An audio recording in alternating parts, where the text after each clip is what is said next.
सभी का शिफ्ट 24 में मैं हूं गरिमा रितेश और अब रुक करेंगे देश की अहम खबरों का।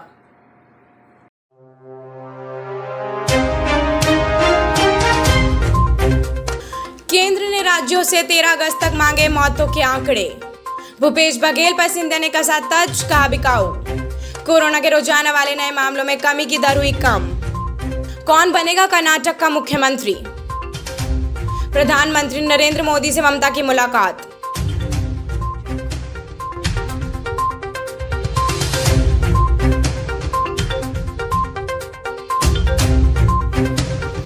प्रमोद सावंत के ट्वीट पर केजरीवाल का पलटवार।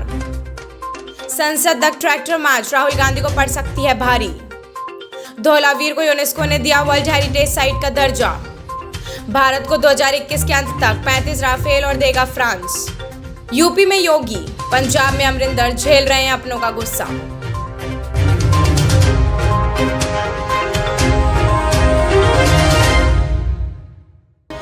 केंद्र सरकार ने राज्य और केंद्र शासित प्रदेशों के इस साल शुरुआत में कोरोना की दूसरी लहर के दौरान ऑक्सीजन की कमी से होने वाली मौतों पर डेटा उपलब्ध कराने के लिए कहा है।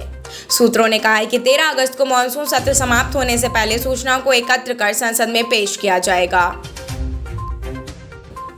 छत्तीसगढ़ की कांग्रेस सरकार की ओर से एक निजी मेडिकल कॉलेज के अधिग्रहण के लिए प्रस्तावित कानून को लेकर विवाद छिड़ गया है।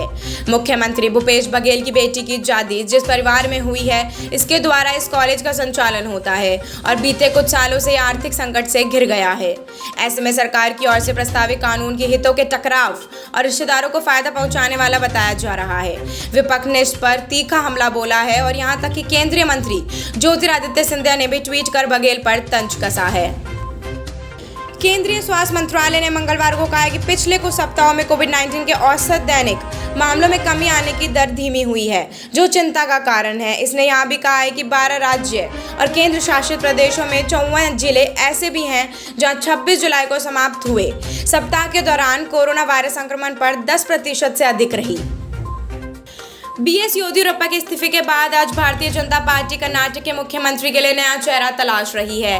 इसके लिए आज पर्यवेक्षक के रूप में केंद्रीय मंत्री धर्मेंद्र प्रधान जी और किशन रेड्डी बेंगलुरु पहुंच चुके हैं, जहां दोनों देर शाम पार्टी के विधायकों के साथ बैठक करेंगे और मुख्यमंत्री पद के लिए संभावित नामों पर चर्चा करेंगे।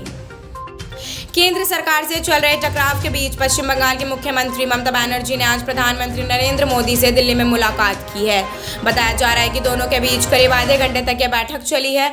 पश्चिम बंगाल में चुनावी नतीजे आने के बाद यह पहला मौका है जब ममता बनर्जी से पीएम मोदी की 1-to-1 मुलाकात हुई है। इससे पहले पश्चिम बंगाल की मुख्यमंत्री ममता बनर्जी ने चुनावी रणनीतिकार कहे जाने वाले प्रशांत किशोर और कांग्रेस नेता कमलनाथ से भी मुलाकात की है।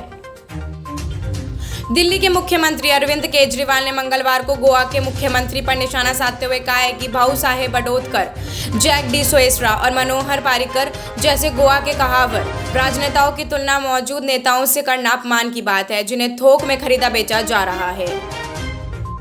कांग्रेस नेता राहुल गांधी ने सोमवार को प्रदर्शन कर रहे किसानों के समर्थन में संसद तक ट्रैक्टर मार्च निकाला। दिल्ली पुलिस अब तक यह पता लगाने के लिए जांच कर रही है कि राहुल गांधी को वीआईपी इलाके के ट्रैक्टर में कैसे मिला। सूत्रों के अनुसार ट्रैक्टर को एक वीआईपी आवास पर रखा गया था। इसे सीमाओं पर सुरक्षा जांच में बचने के लिए कंटेनर से लाया गया था। सूत्रों ने यह भी कहा है कि कंटेनर प्राप्त करने के लिए संसद के पत्र का इस्तेमाल किया गया है। तेलंगाना के 13वीं सदी के रंपा मंदिर को यूनेस्को की ओर से वर्ल्ड हेरिटेज साइट का दर्जा मिलने के बाद अब भारत की ओर से धरोहर का सम्मान मिला है। यूनेस्को ने मंगलवार को गुजरात में स्थित धौलावीर के भी वर्ल्ड रिकॉर्ड हेरिटेज साइट घोषित किया है। धौलावीर में हड़प्पा सभ्यता के अवशेष पाए जाते हैं, जो दुनिया भर में अपनी अनूठी विरासत के तौर पर मशहूर है। धौलावीर गुजरात में कच्छ प्रदेश के खडीर में स्थित एक ऐतिहासिक स्थान है, जो लगभग 5000 साल पहले विश्व का प्राचीन महानगर था।